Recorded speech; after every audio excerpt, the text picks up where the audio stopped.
Escape from the Fire, a fantasy adventure by Richard Brown, series editor Louis Fitch.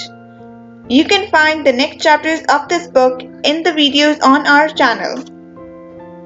London's Burning. London's burning, London's burning. Fetch the engines. Fire, fire, fire, fire. Pour on water, pour on water. Chapter 1. Grandad. Robert was excited. He was going to stay with his grandfather at the weekend. Lucy, his cousin, was going to stay too. She was the same age as Robert, and they were good friends. Suddenly, the telephone rang. Robert answered it. It was Lucy. "I hope we have a great weekend," said Lucy. "So do I," said Robert. "It's always good fun at Grandad's." There were two things about Grandad that Robert and Lucy really liked. First, he was very clever. He was an inventor. He invented lots of things, but mostly he invented new kinds of mobile phones. The other thing they liked was that Grandad loved history. His house was full of history books.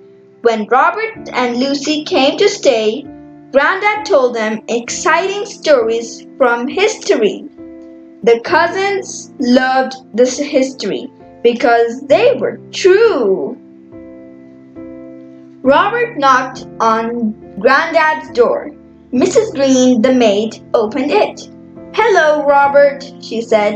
"Come in." "Hello, Mrs. Green," Robert said. "How are you?" "I'm fine," said Mrs. Green. She took his bag from him. "Your grandfather is in his study."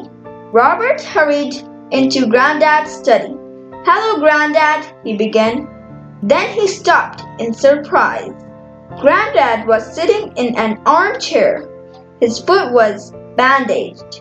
"Grandad, what happened?" Robert asked. "I've hurt my ankle," Grandad said. "The doctor says I mustn't walk on it for a few days." "Poor Grandad. Does it hurt? I'll help you. And so will Lucy. Where is she? Has she arrived yet?" Grandad looked worried. "I'm not sure," he said. "I think she has disappeared." "Disappeared?" said Robert. "What do you mean?" Grandad leaned towards him and whispered, "I think she has traveled back in time."